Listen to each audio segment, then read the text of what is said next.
Malawi Today.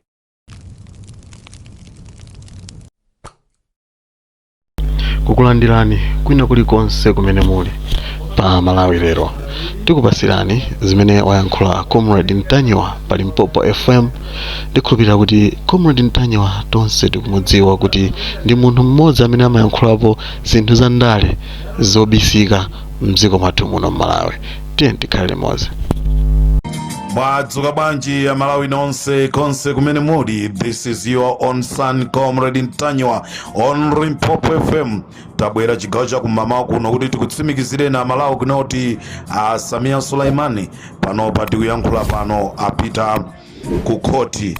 Chosekesa ndichonena kuti atangomva kunena kuti APM akufuna akaone Samia Sulaimani anthu mpaka nkupanga dongosolo lonena kuti koti lilowe 6 o'clock.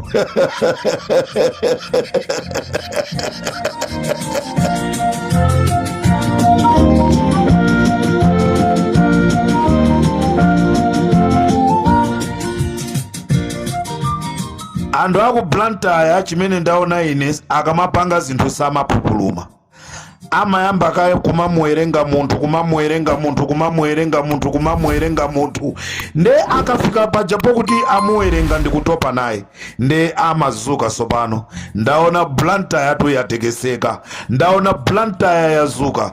Ololero akunena kuti titangolengeza kuti kuli ma demonstration palibe amene asale nyumba. Zimene zasimikizira kunena kuti Amalawi atopa ndi boma la MCP ndipo Amalawi sakufuna kumvanso za MCP. Limpopo FM tibwera ndi programu ya nkhanga zaona Amalawi kuti tikuuzeni kunena kuti kodi Valentino Phiri ali ndi milandu iti.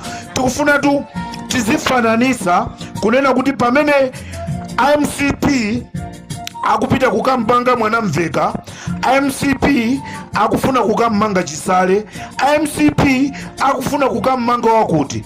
Kodi ndi ndaniso ku MCP ko amene alokuba chifatu ame komanda ali mgulu la anthu okuba.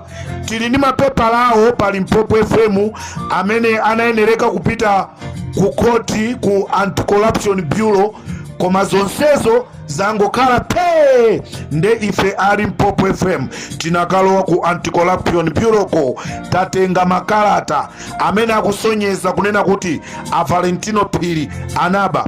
Amalawi mukuziwa kunena kuti Valentino Phiri dzulo anali ku office ya Minister of Affairs akuti kukasazika kunena kuti tikufuna tipite ku South Africa, tikufuna tipite ku Botswana, tikufuna tipite ku Namibia, tizika msaka Comrade Ntanyiwa. Ndi zimene tu akupanga Valentino Phiri.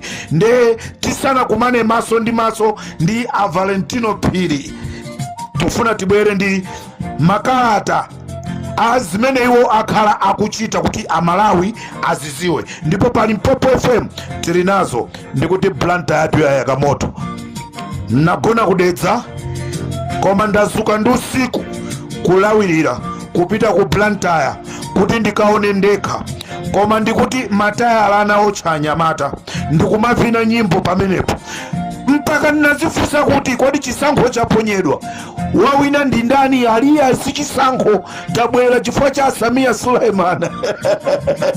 Ndekukhalira chisankhoko.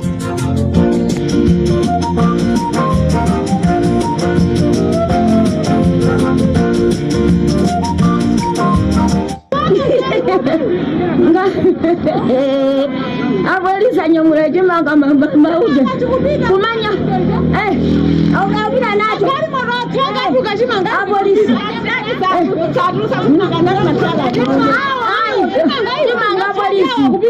matiaji abolisi anyamura so chimanga unenda nachati anthu asalandire kodi bali kuvota pamene bali kuvota tingavotere MCP pamenepo MCP tingaivotere taka kwa chani ife tili banzere ndiye chimanga tili ndi njala anthu akaombera akani ulimene boma ngene dziko liliyo dziko akani dziko ngene ngona mukumva anthu mena uyankhulira dziko akani mukumva tikukumana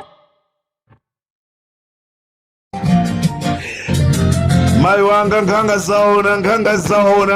zaona tikuti tili ku Blantyre kukhanga kuti mavoti aponyedwa ndiye wawinayo nda amene wawinayo ali ndani wawinayo nda amene wawinayo.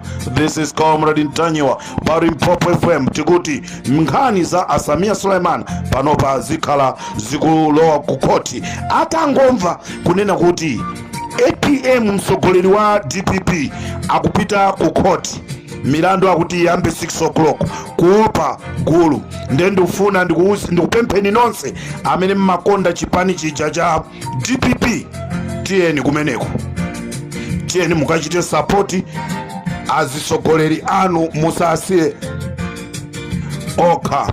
This is Comrade Ntanyiwa on Limpopo FM. tibwera ndi nkhani zambirimbiri kuti tikuziwiseni.